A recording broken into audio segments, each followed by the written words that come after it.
talking about Erik Erikson's developmental theory around betrayal, abandonment, and broken trust. So if the child tells mommy a secret, and mommy promises to keep it a secret, but the child later finds out that mommy told daddy, it's not just a betrayal, it's a breaking of the trust. And all of us have these wounds, betrayals, abandonments, broken trusts, and we have them repeatedly. And what does the child do with this? How does the child tolerate its stress levels when everything is out of the child's control? I told mommy a secret. Mommy betrayed me. Mommy broke my trust. How can I trust mommy again? But of course, the child has no autonomy and is forced to rely on the parent for its own survival. So we have a whole series of subtle wounds. Sometimes they're quite large wounds. When we're talking about incest, that is a betrayal. That is a breaking of the trust. You know, when we're talking about emotional abuse, any form of physical abuse, these are all part of those wounds around betrayal, abandonment, and broken trust. Because as a parent, which I am, it was my job to keep my child safe, sacred, solid, and secure, to not break my child's trust. Because as the mother, if you continually break your child's trust, then you are breeding an adult who cannot trust. Trust is not safe. As a parent, if you are continually betraying your child's confidence, then you are breeding an adult who cannot form a proper, secure attachment with another adult, which we are about to get into next. So to understand this landscape, the overarch of this video is to discuss what is core identity. What do we mean by identity? Identity is the you of you, your essential self, the bright, shining, radiant, and splendid spirit that decided to incarnate and have a material experience because it has, for whatever reason, work to do in this lifetime. What did you come here to do? And if value comes in with you like the color of your eyes, and if there's pretty much nothing that you could do to change that, simply to understand it, then we have to start examining what do these core wounds do to what we believe about our value, our worth, our lovability. I must not be lovable. I must be bad.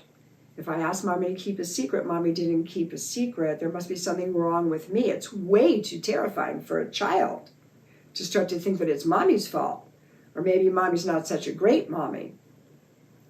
I used to spend a lot of time working with women survivors of childhood sexual abuse and trauma that way. And to a one, every single abuser told the child, who is now my adult patient, look what you made me do. It is because of you that I am betraying you. It is because of you that I am hurting you. You made me do this. And that, my beloveds, is a huge lie. It is not true. It's a lie that comes to the child from a very sick mind, because a healthy mind doesn't even consider incest. It never shows up in our thinking. But a very unhealthy mind can think all kinds of things. And that means it can also do all kinds of things.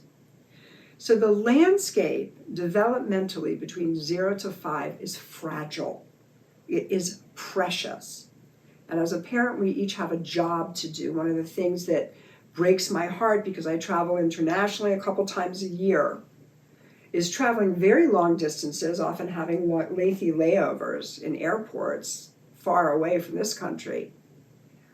In the last 2 years, I have never once seen a distressed child with a parent or parents being read to, being interacted with on the part of the parent.